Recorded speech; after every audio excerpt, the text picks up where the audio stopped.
Otep à tous, Macky Sall est vraiment décidé de faire ce que Emmanuel Macron lui demande de faire. Macky Sall est prêt, même s'il ne postule pas pour un troisième mandat, d'écarter Ousmane Sonko. Voilà ce que l'Occident lui demande de faire.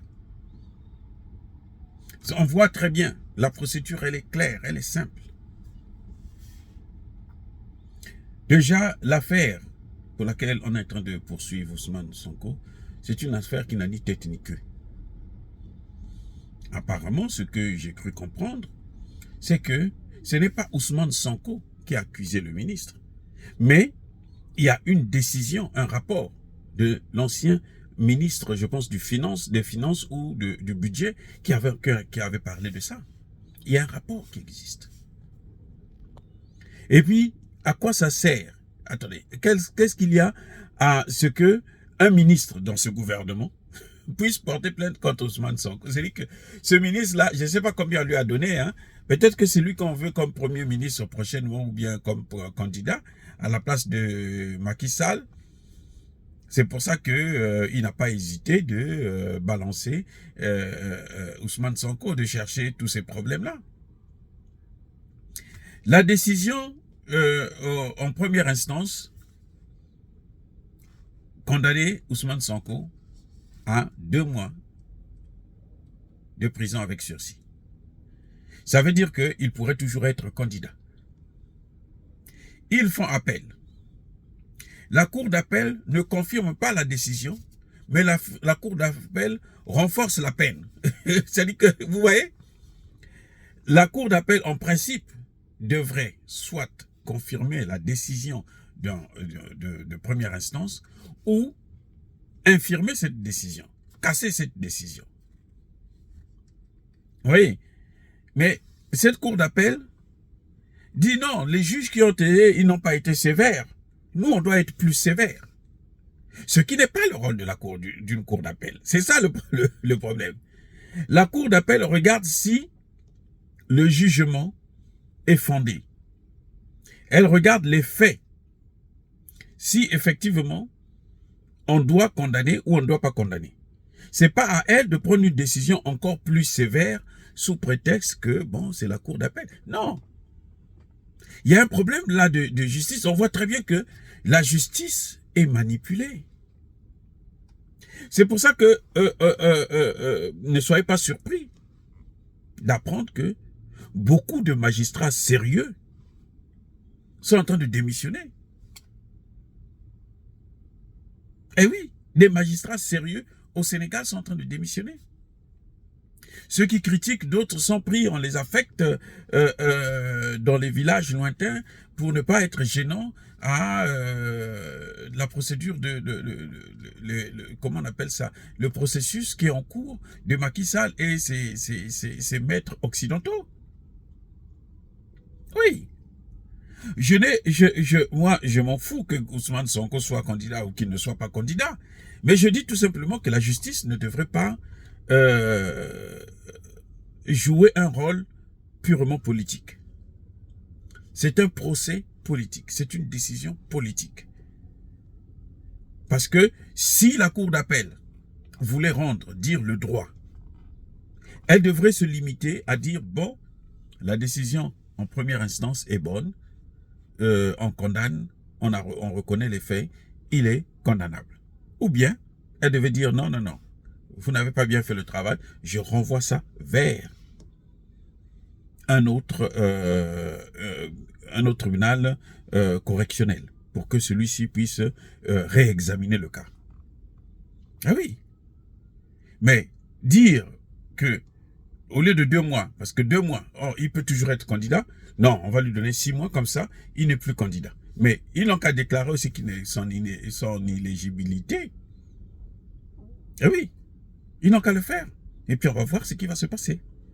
Macky Sall veut brûler le Sénégal. C'est-à-dire qu'il sait très bien que là, ça va entraîner le chaos total. Mais les Occidentaux, pour eux, c'est une bonne chose. Comme ça, l'armée française pourra s'affirmer que nous, on est là pour vous aider, pour protéger la population, pour protéger nos intérêts, pour protéger nos ressortissants. C'est pour ça d'ailleurs que j'ai toujours dit que le problème, c'est pas les hommes politiques français seulement. Ce sont les Français. Parce que les Français, ce sont eux qui sont les gros bénéficiaires de la politique criminelle que la France est en train de mener dans nos pays. Et ils ne se lèvent pas, ils ne boudent pas. Quand leurs intérêts sont menacés, vous voyez, avec les retraites, ils se lèvent, ils sortent. Mais quand on nous tue, ils ne parlent plus des droits de l'homme. Quand le gouvernement français nous impose une monnaie, quand ce gouvernement nous impose des leaders politiques macabres, comme ils sont en train de vouloir le faire maintenant avec Macky Sall pour un 3e mandat, là, les populations françaises ne disent rien. Ils ne se disent pas que non, mais écoutez, laissez-les gérer l'autodétermination des peuples. C'est ça, l'autodétermination des peuples. À choisir ses propres dirigeants. Nous n'avons pas le droit de choisir nos dirigeants. C'est la France qui choisit nos dirigeants. Et le peuple français est complice. Puisqu'il est au courant, il sait.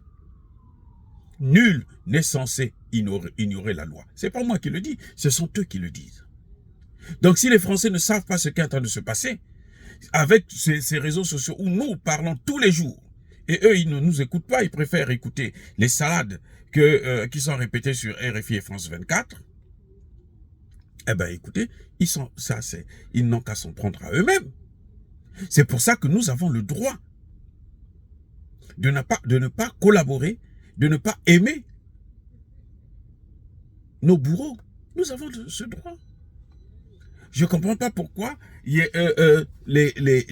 panafricanistes doivent se justifier tous les jours qu'ils passent à la télévision, ou sur des chaînes, même sur des chaînes africaines. Hein. La première des choses, non, nous on n'est pas contre les Français, nous on est contre l'oligarchie. Mais les Français, c'est l'oligarchie française. Écoutez, arrêtons d'être stupides. Les Français, c'est l'oligarchie. Chirac l'a dit, l'argent que vous avez dans votre porte-monnaie vient du pillage de l'Afrique.